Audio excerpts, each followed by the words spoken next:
Hello सांग माने आज आमर माछ अणा ହେଇଛି देखंतु।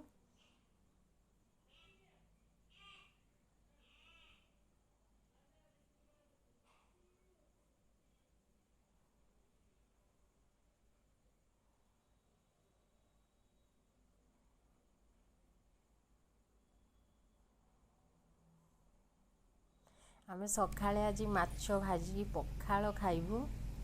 माछ को धोईकी पूरा फ्रेश कर निया ହେଇଛି। मोइना माछ रे टिके लूण और टिके हळदी देई गोळेई देबी। तापर कड़ाई बसैकी तेल गरम करी भाजी नेबी।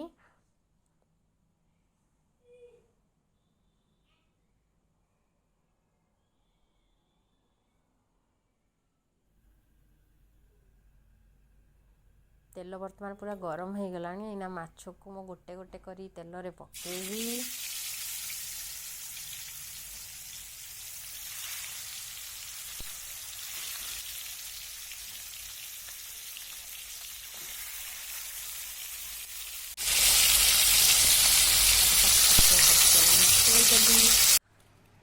एना पखाळ माछ भजा पूरा रेडी अछि।